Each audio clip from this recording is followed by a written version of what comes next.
Good morning. তো আজকে আমি মাছের ঝাল করব, সেই জন্য আমি এখানে সর্ষে নিয়ে নিয়েছি। সর্ষেকে আমি একটু জলে ভিজিয়ে দিয়েছি।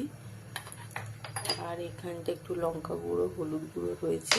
এখানটা 4-5 পিস মাছ আছে, এটা আমি হলুদ মাখিয়ে রেখেছি নুন হলুদ দিয়ে।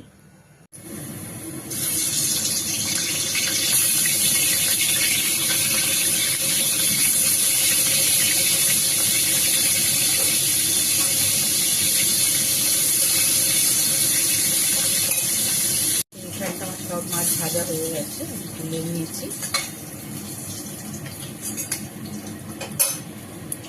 এবার আমি কালো জিরে দিয়ে দেবো এর মধ্যে।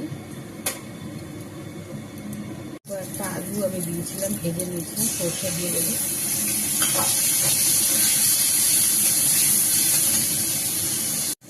এবার এই লঙ্কা গুঁড়ো, হলুদ গুঁড়ো একটু দিয়ে দেবো। এটা কাশ্মীরি লঙ্কা আছে, ঝাল হবে না, একটু জাস্ট রং হবে।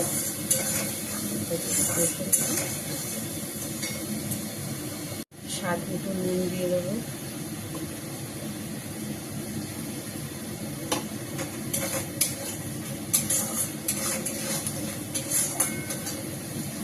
এবার আমি জল দিয়ে ঝোলটাকে একটু ফুটিয়ে নেবো।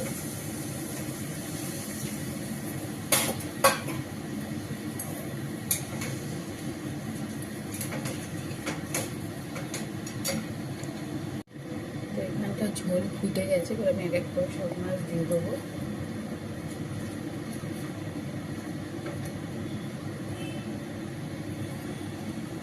এখানে আমার ঝোল ফুটে উঠেছে, এবার আমি ধনে পাতা, কাঁচা লঙ্কা দিয়ে দিয়েছি একটু ওপর থেকে।